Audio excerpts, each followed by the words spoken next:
लीजिए आपकी 2 कप चाय। थैंक यू बेटा। कितने पैसे हुए? सोफिया, ये तो मेरी बेटी है, ये यहाँ पे चाय बेच रही है।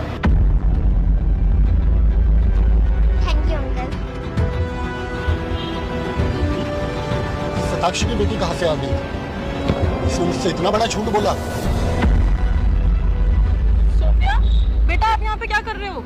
आंटी आप कौन? मैंने आपको पहचाना नहीं। बेटा आंटी नहीं, मैं आपकी मम्मा हूँ। आपके पापा कहाँ हैं? पापा और मम्मी तो मुझे छोड़कर चले गए। मतलब आपके पापा ने शादी कर ली? मेरी पहली मम्मा तो मुझे छोड़कर चली गई थी, फिर मेरे पापा ने दूसरी शादी करी। फिर जब मेरी दूसरी मम्मा आई ना तो उन्होंने मुझे एक्सेप्ट नहीं करा और मुझे घर से भी निकाल दिया। तो बेटा अब आप कहाँ पे रहते हो? ये जो सूरज चाचा है ना, बस मैं अब उनके साथ ही रहती हूँ और उनके साथ थोड़ा काम में हाथ बटा लेती हूँ। इसी टपरी में? हाँ। शताक्षी बस, ये क्या चल रहा है? माँ बेटी का खेल है और ये तुम्हारी बेटी है। तुमने इतना बड़ा झूठ बोला मुझसे। सैम, मैंने तुमसे झूठ नहीं बोला, मैंने तुम्हें सब कुछ सच सच बताया था। क्या सच बताया तुमने? तुमने मुझे ये सच बताया कि तुम्हारी 5 साल की बेटी है? तुमने मुझे सिर्फ इतना बताया था कि तुम्हारी शादी हो रखी है और तुम्हारा डिवोर्स हुआ है। तुमने मुझे ये नहीं बताया कि तुम्हारी एक बच्ची भी है। सैम, जब हमारा डिवोर्स हुआ था तो सोफिया 1 साल की थी और जब हमने केस लड़ा तो सोफिया की कस्टडी विवांश को मिल गई थी और मुझे कोर्ट के ऑर्डर मजबूरन मानने पड़े। पर इसका मतलब ये नहीं है कि मैं अपनी बेटी से प्यार नहीं करती। बस बहुत ड्रामा हुआ और तुम्हारे और मेरे बीच में ना मुझे बच्ची नहीं चाहिए। और वैसे भी ये अपनी लाइफ जी रही है, जैसे भी जी रही है। कौन है ये सूरज वूरज? तो इसको इसके हाल पर छोड़ो और चलो मेरे साथ। सैम, तुम ये कैसी बात कर रहे हो? तुम इसे जिंदगी जीना बोलते हो? सड़क पे चाय बेचना जिंदगी जीना होता है?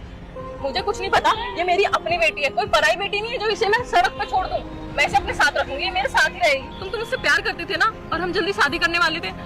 अब मेरी बेटी आ गई तो क्या दिक्कत है? ये भी हमारे साथ रहेगी। शताक्षी, मैं तुमसे प्यार करता हूँ और मैं तुमसे ना अपना बच्चा चाहता हूँ, किसी और का नहीं।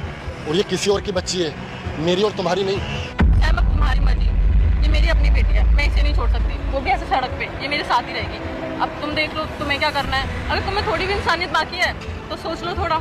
तो ठीक है, अब से तुम अपनी ही बच्ची के साथ रहो, मैं चलता हूँ। बेटा, सूरज चाचू कहाँ है? वो उधर है। अरे मेम साहब, आप मेम साहब पहचाना मुझे? नहीं भैया। अरे मेरे पापा आपके घर पे काम करते थे, ड्राइवर थे। आप लोगों के बहुत एहसान है हम पर मेम साहब। आप श्याम अंकल के बेटे हो? हाँ। अच्छा ये बताओ, आपको मेरी बच्ची कहाँ मिली? ये बच्ची मेम साहब ये कुछ साल पहले मुझे उस रेड लाइट पे मिली, रो रही थी और खाना मांग रही थी।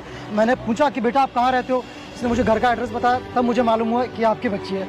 मेम साहब इस बच्ची का ख्याल रखो, आपको तो पता है कि बच्चे भगवान का रूप होते हैं। अगर इन्हें सही टाइम पे सही परवरिश नहीं मिली तो बच्चे के दिमाग में बहुत कुछ चल रहा होता है। मैं इतने सालों से आप ही का इंतजार कर रहा था कि